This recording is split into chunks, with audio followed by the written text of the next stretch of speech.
YouTube people, how y'all doing this evening or this afternoon? Just to give you an update, it's been a couple of days. We were in Salt Lake City, Utah at the Prime Terminal last time we spoke, and just give you a little idea of what's been going on. We had to come back east to a place called Washington Courthouse, Ohio. Don't have a clue where it's at. Somewhere near Columbus, Ohio, somewhere in that general vicinity. We drove through the night. Of course, we team driving there in my TNT. I took the wheel first thing. We left about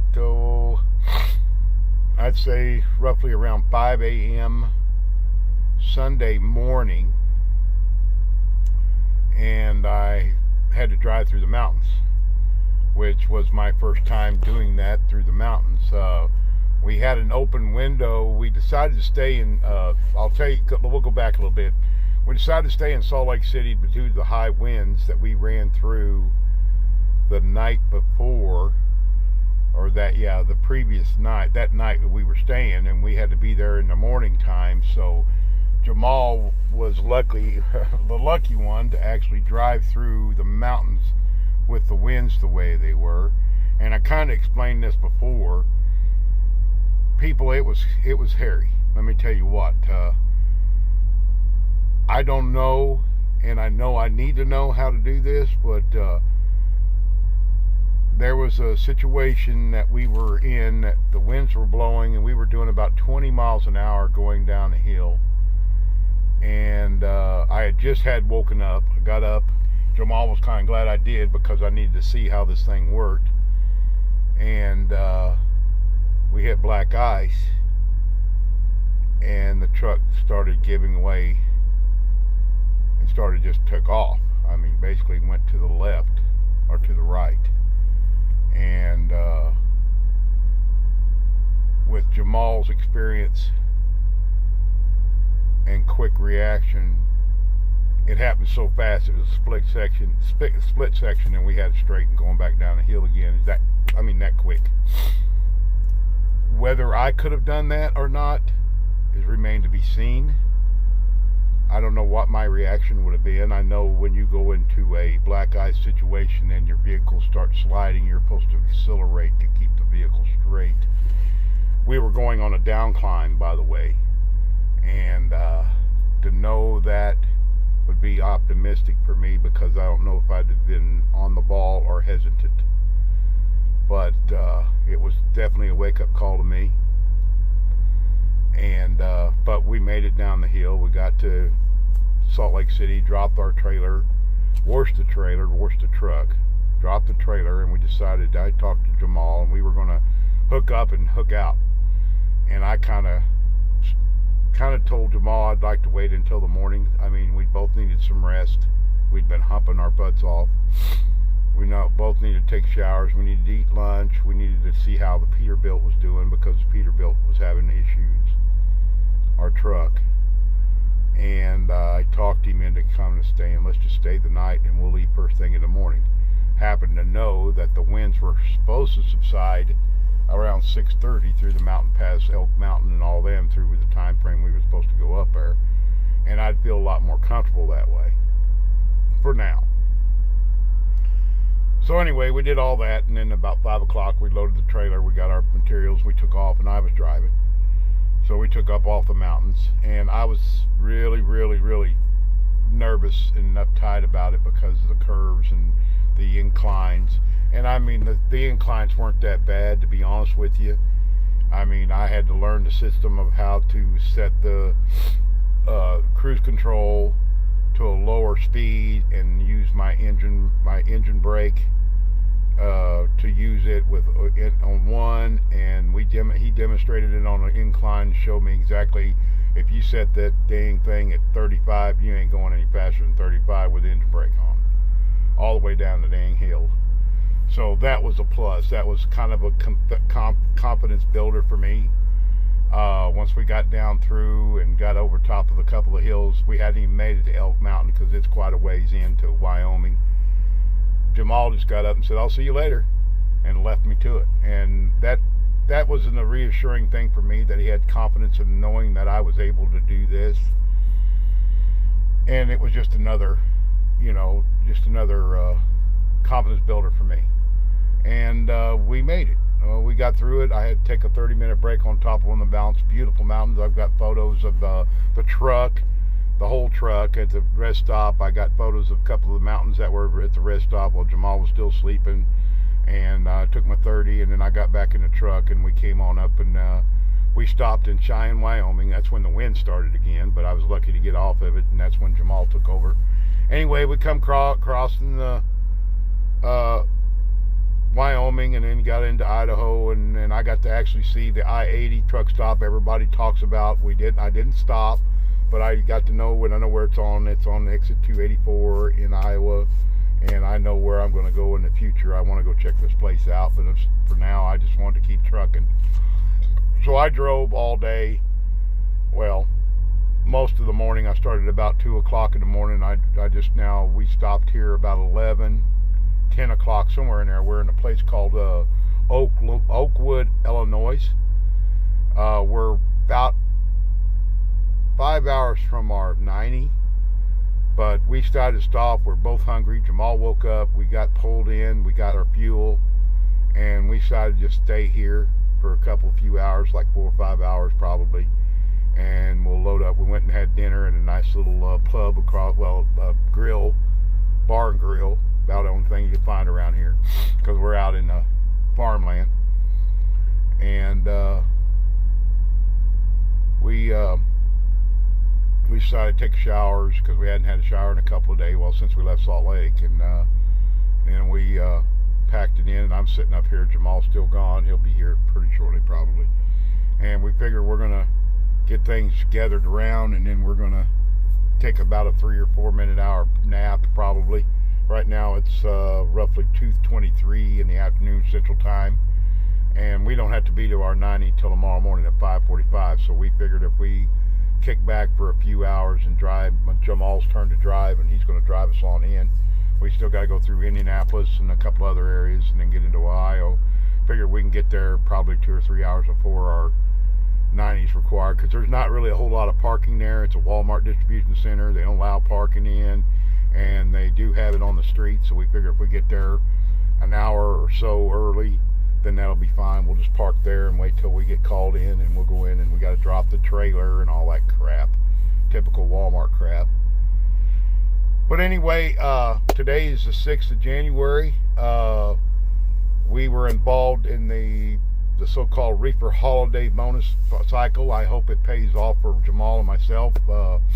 We both worked, and we were available for dispatch through our whole time frame during the holidays. We've been running. We did okay this week, I guess. We did better than we have been. I just hope that we get to have more good longer loads and more frequent loads. I mean, longer distances, not short. And it's really been difficult. I start my 3rd week of TNT training on this coming Tuesday, the 7th, and I just barely have, I think I got a little over almost 8,000 miles. So you can see what I'm saying. It's almost 3 weeks, 2.5, we'll say 2 weeks now, and I've only done about 8,000 miles. And shoot, I still got 42,000 to go. So I'd like to see us get more miles, more quality miles, more payable miles for him.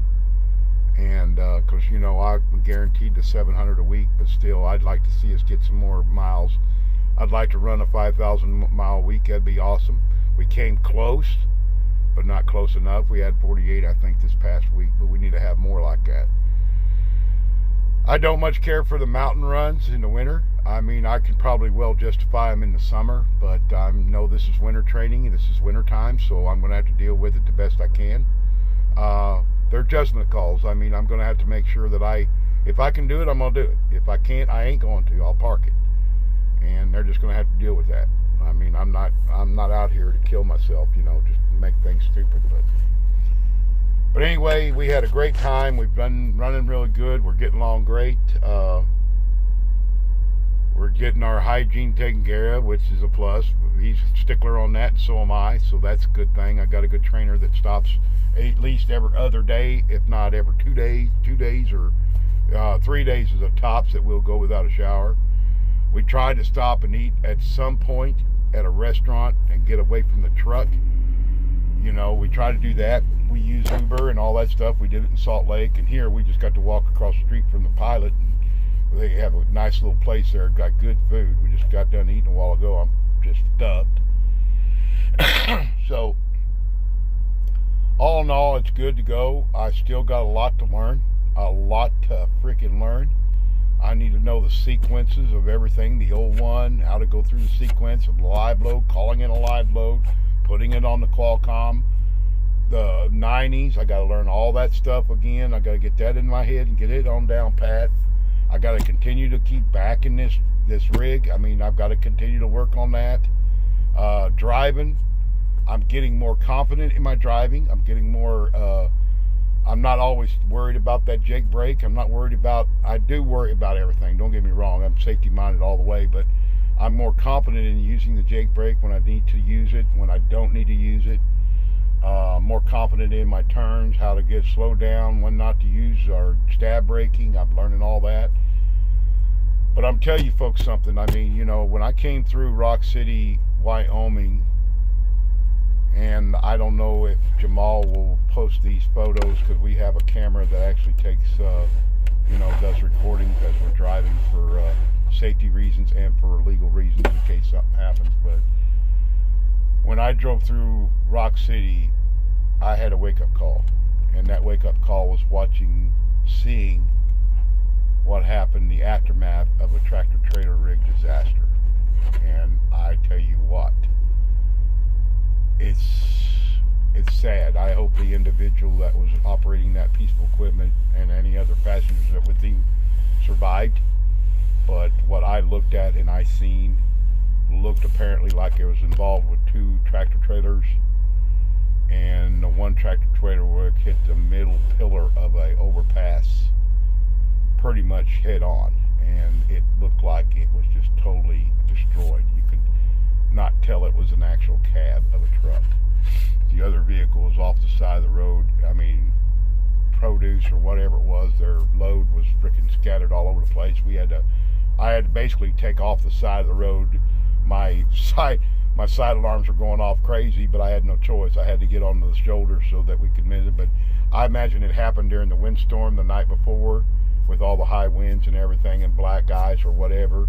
And I did not hear any news, but when I seen this, it was a major wake-up call for me. People, I don't care. I'm a rookie, okay? But I don't care how seasoned you are. If you have 20, 30 plus years driving tractor trailers or over the road or whatever, you never know what might happen. This was a wake-up call for me. And I tell you what, I am so happy. I'll tell you, I don't much care about these speeds that we carry on these trucks. I think they're too slow. But let me finish. I think they're too slow for the simple fact that you want to get to point A to point B as quickly as you can so you get another load. I stop there. Other than that, that right there tells me this is the smartest thing to do, because I've seen too many what we call super truckers driving 1,000,000 miles an hour that don't need to be driving 1,000,000 miles an hour. And I'm so happy that Prime has a regulation on these trucks, you know, a regulation on the governing. I'm glad that the lease operators get 65 max and the company drivers get 62. And you go over 75, you send that's basically a critical event. Over 30 seconds on 75 mile an hour, it sends a warning and tells you you're out of control. 90% of these truckers out here are out of freaking control. But I am, after seeing that accident, or seeing the aftermath of the accident, I am so happy that we have a company that 2 things: fuel savings, safety of their employees. And everybody can rip me about this. If you write about it, comment, I don't care. But this is my opinion. I'm 59 years old. I think I know a little bit. I've been around for a while. but I think it's the smartest thing this company could ever do. I know a lot of people upset about that, and I get a lot of reprieve from these other truckers that, oh, damn, Prime drives too dang slow. So what? Go around me. I don't care. And I'm saving money by fuel bonuses. I'm learning this system. And if I got to drive 58 miles an hour for 2,000 some frickin' miles, I make my schedule and my pre-plan accordingly, so I'm on at my 90 or at my 01 in time to do what I got to do. I ain't going to be late. Jamal hasn't been late. And he usually runs about 58 to 59 miles an hour. We run it. But he's not been to a late. He doesn't have a late load or nothing. So, who cares? Make the time. Take your time. Be safe.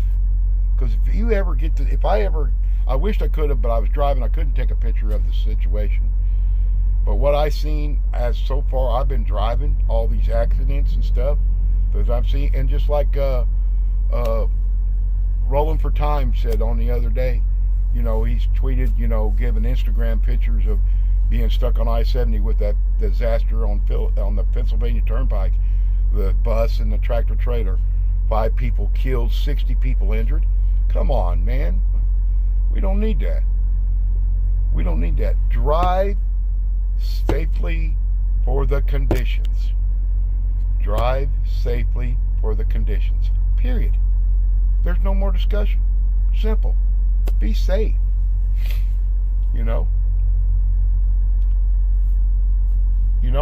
I learn something each and every day, and I'm so happy I've got a trainer that I have. And he don't understand. But coming into this industry, my major concern was a trainer. Am I going to get the adequate training to become an over-the-road truck driver? And I'm telling you what, I'm lucky. I'm not saying everybody is. I've heard war stories. I've heard horror stories about trainers, that are not worth a poop, that won't let you take a shower, that, won't let you clean up, won't let you do nothing, won't teach you nothing. Well, I'm lucky. I got one of the so-called percentage that cares, wants to see qualified people on the road alongside of him to earn a living. And dude, I couldn't ask for a better trainer. Look, he trained me in PSD. Thank God he took me on TNT, because I was scared I was going to get somebody that I didn't know, that didn't know me, didn't know my capability. But his philosophy is, if I'm going to PSD somebody, I'm going to train him in TNT because I know his capacity, what he can do.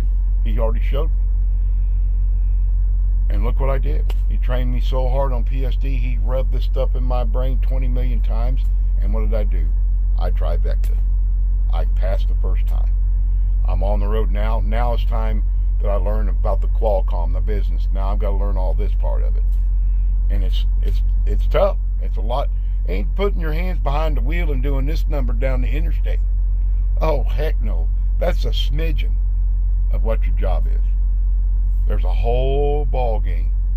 There's a whole scenario we have to learn. But I'm ranting. I'm sorry. I didn't mean to make this video that long. I just wanted to update you guys. We're in Illinois. We're headed to Ohio. And hopefully we deliver our load. Well, we will deliver our load tomorrow, Lord willing, tomorrow morning at 05:45. And we'll be waiting for another load. See where it takes us next. So for now, be safe, everybody. Please be safe. This weather's not good. This weather will ruin you. Be safe. Always remember you're driving and you're also striving for perfection. Y'all have a good evening. I'll get back with you maybe in a day or two, and we'll talk again. See you guys. Bye.